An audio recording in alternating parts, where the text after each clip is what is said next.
علی رہبر، علی شافی، علی کافی، علی زمزم، علی کوثر، علی عیسیٰ، علی موسیٰ، علی خضر، علی یحییٰ، علی حاکم، علی عاطف، علی جنت، علی طوبیٰ، علی عالم اسرار سبحان الذی اسری، علی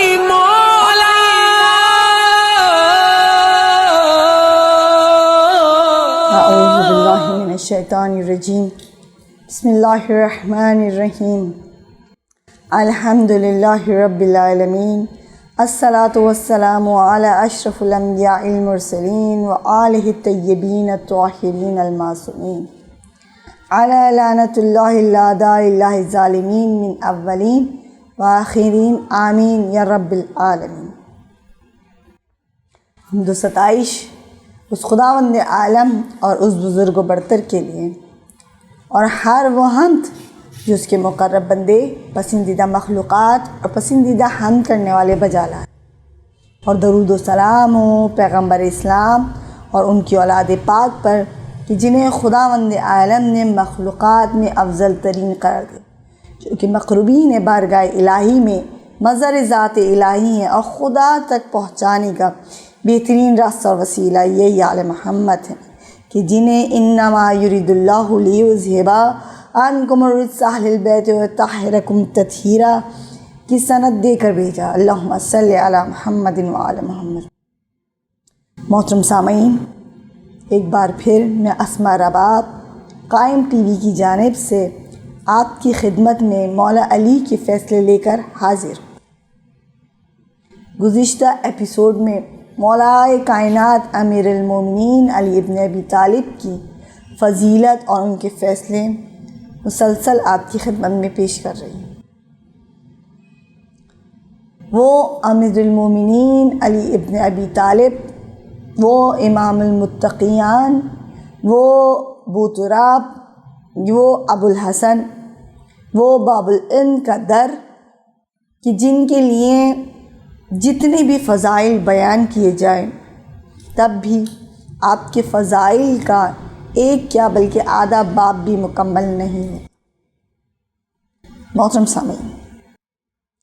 پچھلی نشستوں میں نے مختلف مسئلے آپ کی خدمت میں پیش کیے۔ کچھ فیصلے جو امیر المومنین کی پیش کیے وہ کچھ نصاب کے حوالے سے تھے، کچھ فیصلے جو فطرتی مساوات یعنی فطرتی قانون کے اپنا اور پرایا دونوں برابر ہیں اس کے حوالے سے تھے۔ امام کے فضائل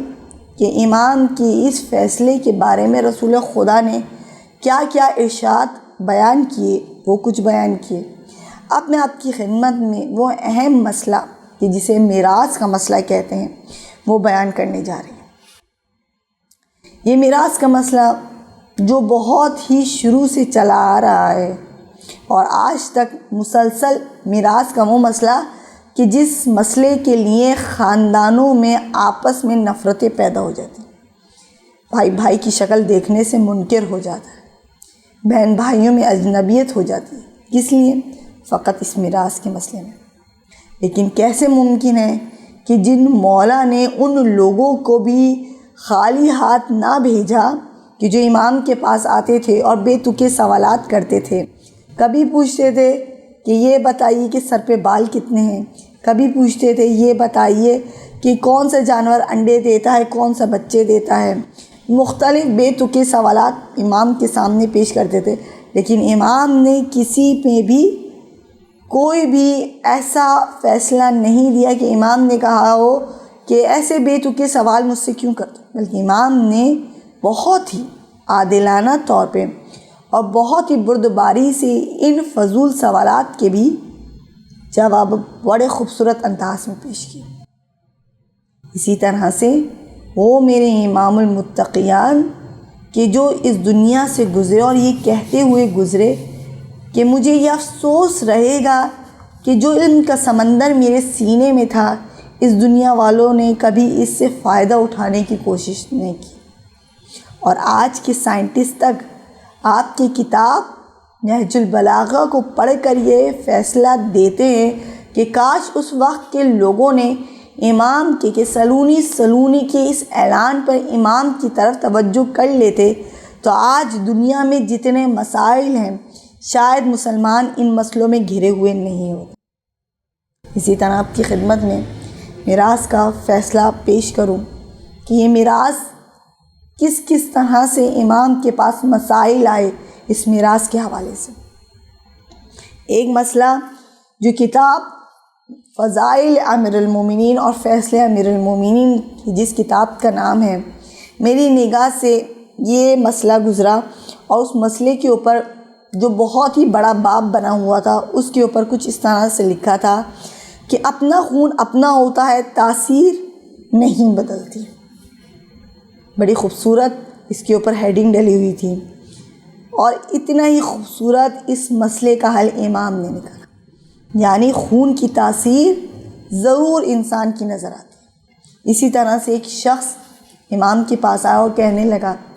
کہ میرا باپ مر گیا ہے، لیکن میرا باپ اس شہر میں نہیں رہتا تھا، وہ دوسرے شہر میں رہتا تھا، لیکن میں اس کی میراث کا حقدار اور جس کے پاس بھی اپنی میراث کے فیصلہ لے کر جا رہا ہوں سب کے پاس سے خالی ہاتھ لوٹ رہا ہوں، کوئی میرے حق میں فیصلہ نہیں دے رہا، کوئی یہ ماننے کے لیے تیار ہی نہیں کہ وہ میرا باپ تھا۔ لیکن میری سمجھ میں نہیں آتا کہ کس طرح سے میں دنیا کے سامنے ثبوت پیش کروں کہ وہ میرا باپ تھا اور اس کی میراث پہ میرا حق بنتا ہے۔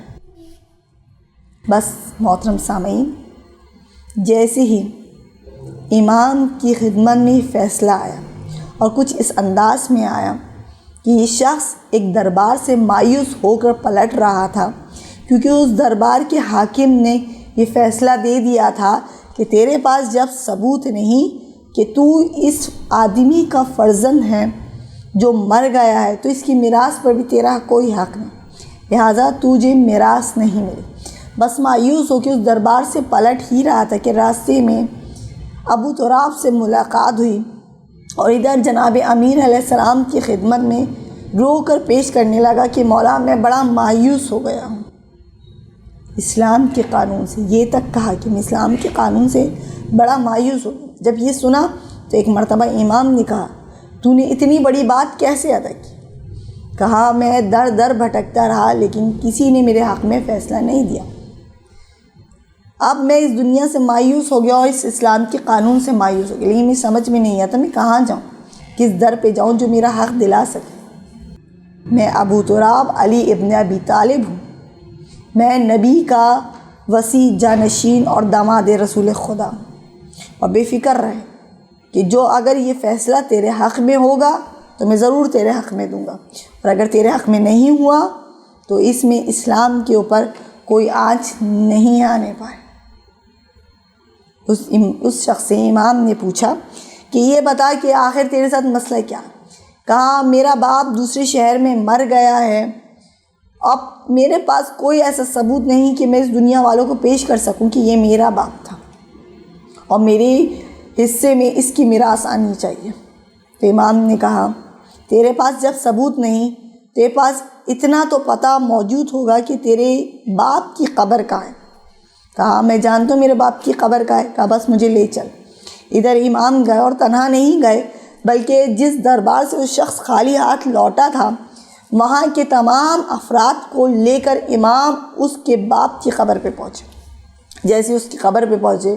کسی کو حکم دیا کہ اس کی باپ کی قبر کو کھود دیا جائے۔ ادھر جیسی قبر کشائی ہوئی اور قبر کو کھولا گیا تو کیا دیکھا کہ قبر میں فقط ہڈیاں موجود ہیں۔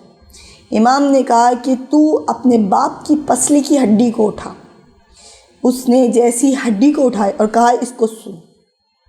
مکمل تاثیر سے سن۔ ادھر جیسے اس شخص نے اس ہڈی کو کہ جو پسلی کی ہڈی تھی اسے سونگھنا شروع کیا، اس کی ناک سے خون بہنے لگا۔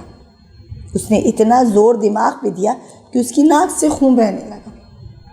ادھر جیسے ہی خون بہنے لگا تو امام نے کہا کہ یہ تیرے باپ ہی کی قبر ہے اور تیرے باپ کی میراث میں جتنی بھی اس کی جائیداد میں اتنا سب تیرے حصے میں آئی۔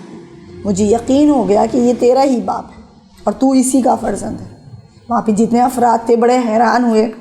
اور حیران ہو کر کہنے لگے کہ مولا کس طرح سے آپ نے فیصلہ دیا؟ کہ اگر تمہیں یقین نہیں آتا تو جو عمل میں نے اس شخص کے ساتھ کیا ہے، اس کے فرزند کے ساتھ کیا ہے، وہی عمل تمہارے ساتھ کرتا ہوں۔ تو وہاں پر جتنے افراد موجود تھے آس پاس، سب سے کہا کہ تم بھی اس شخص کی پسلی کی ہڈی کو سونگھو